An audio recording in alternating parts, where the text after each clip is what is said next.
Dear Joseph, dear Janice, dear Jutta, dear colleagues, thank you to the European Union, the Sahel and West Africa Club, and the Global Network Against Food Crisis for organizing this meeting.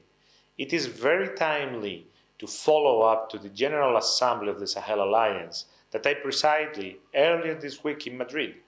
At this meeting, Sahel countries and development partners expressed deep concern about the humanitarian situation in the region and the food security crisis. As we know, climate change, the economic impact of COVID-19, and the conflict that ravaged the region are at the origin of the humanitarian crisis. Food security concerns come on top of other troubles like the rising insecurity, institutional instability, of the breaches of international humanitarian law that are causing a worrying shrinkage of humanitarian access.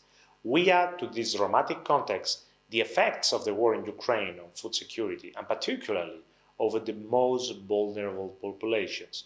Our humanitarian efforts towards Ukraine must not harm our response capacity to other humanitarian contexts, including the Sahel. The response to the multiple crises that hit the sustainable development of this strategic region is a priority for Spain.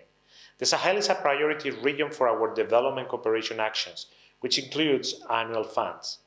In 2022, Spain allocated €6.4 million to the region, mostly aimed at food security and nutrition, protection and education in emergencies.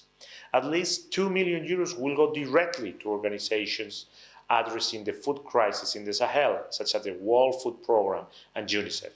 This humanitarian contribution is aligned with the strengthening of development work.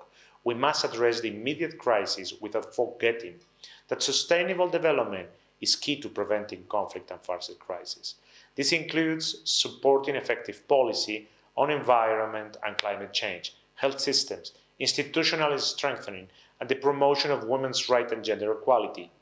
We must not forget that committing to child education, and especially to make school and education centers safe spaces. Schools are key to child protection, but also to the food security of thousands of boys and girls who are often only fed in these centers.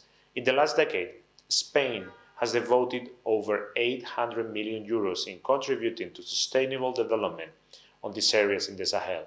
To conclude, I would like to sincerely thank the humanitarian workers in the Sahel, particularly our partners in the International Committee of the Red Cross, World Food Programme, UNICEF, and the UN Refugee Agency. The increase of attacks makes the Sahel one of the most dangerous regions for humanitarian workers. It is therefore crucial to advocate for free and safe humanitarian access and to remind us that our collaboration with the Sahel partners must be solid and committed.